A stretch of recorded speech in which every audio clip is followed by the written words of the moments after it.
Hi everybody, Jennifer Blevins-Smith with Integral Clinic Solutions, and you're watching my YouTube channel, Navigating the Business of Medicine.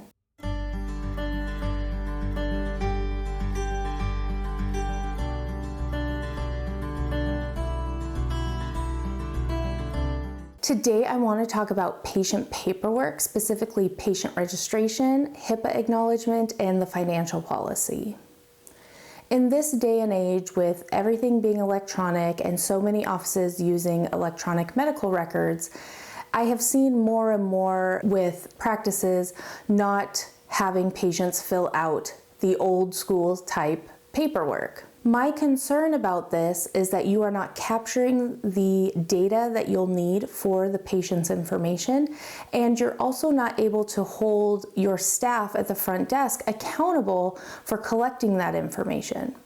There's so many times on the back end, especially in billing or when you're needing to send out statements, that paperwork is needed to reference because there's been an error made when registering, typing in patient information, something was omitted, but that information is now needed. And I know it can be a little bit cumbersome and cost a little bit extra because you're still having to print forms, ask patients to fill it out and scan it in, but there is such a need for it on the back end. Some of the most important things that I see that are referenced in the aftermath of seeing a patient and needing to submit claims or submit statements is clarifying that an address was put in correctly, or a name was spelled correctly, or the insurance information was entered correctly. Also, if the responsible party or the guarantor's information is in there, emergency contact information. All this stuff seems not as important when you're actually registering a patient and checking them in, but when you need it, you need it. And we all know that trying to call patients and gather that information after the fact and after they've been seen is very difficult. You're probably going to spend more time with your staff trying to contact the patient and get that information to enter it into the system or correct the information in the system than if you were to just have had your patient fill out that paperwork originally when they actually became a patient, and then annually to check and have them renew or basically refresh all of their information. It is very fair to expect your front desk staff to be checking this information and validating that what they have entered into the system is correct with the patient, but we know it doesn't get done. And I can say that with confidence that they get so busy at the front desk that sometimes, a lot of times, they have to cut corners, and unfortunately that's one of the first things that they do is they cut the corners of verifying the information with the patient. And it might be because maybe the patient intimidates them because they have an attitude or they're rude, or maybe they forget to because they get sidetracked with helping the patient with something else, or there's a lot going on and they just honestly forget about it.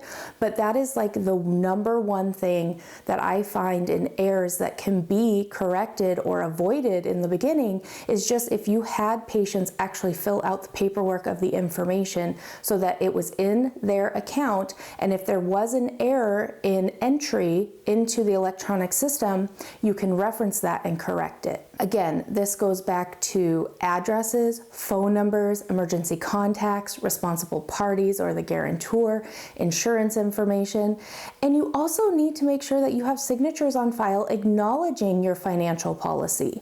You can have financial policy for days, but if you don't have proof that you've showed it to the patient and they have acknowledged and accepted it, then you really don't have a lot to fall back on. It's kind of your word against the patient's. And if things were to come out in a legal type manner or something like that, they're probably going to take the patient's side, unfortunately. Same with HIPAA. It's required that you have them acknowledge their HIPAA rights, basically, and that you have provided to them what their rights are when it comes to their private health information. And if you don't have something out there showing that you did that, you could get in a lot of trouble.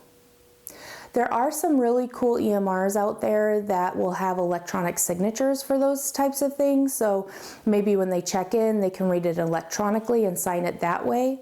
Same with the financial policy. But for the registration paperwork, I still haven't seen an EMR that's super robust in entering all the information needed. So personally, I still think it's best practice to at least have patients fill out old school paper and pen registration forms. That is to include their full legal name, their mailing address, their phone numbers, their insurance information. I mean, they always get upset about that because they're like, well, you just scan in the card.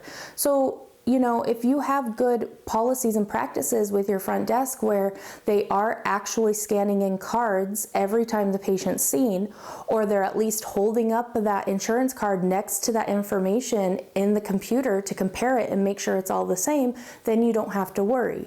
But unfortunately, I feel like that is another corner that gets cut, is actually literally holding up that insurance card, looking and comparing each line. Okay, this is the right insurance plan, this is the right subscriber ID number, this is the right subscriber, this is the right group number, oh, that's a good payer ID.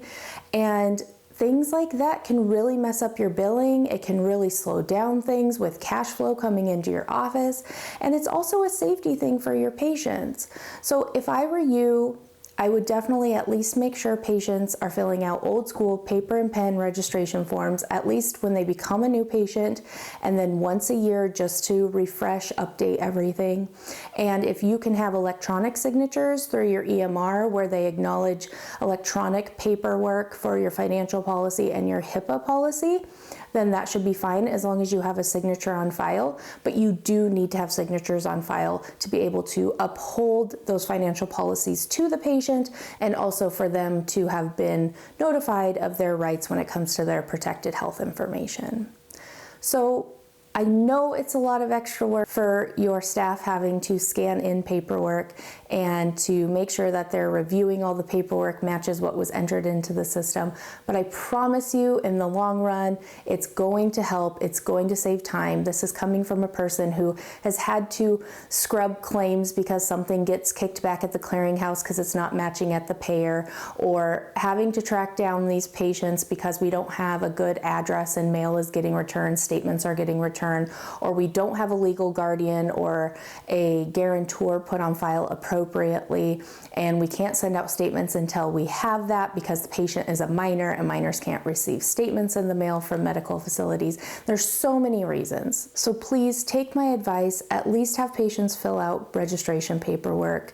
Make sure your front office staff is very aware of what is expected of them and why, and that you're holding them accountable, because that's the only way that things are going to get entered correctly. They're going to be clean, and everything moving through the rest of the process of the revenue cycle and their registration, and for anything medical wise, if you need to call in prescriptions or whatever, it's all going to be accurate and make things run a lot smoother. So please take my advice, have a good form, review it once in a while to make sure it's capturing all the information you need, and go from there. If you have any questions or comments regarding this topic, please leave that in the comments below. Smash the thumbs up button if today's video was helpful, and subscribe to my channel if you haven't already. Take care of yourself. Bye-bye.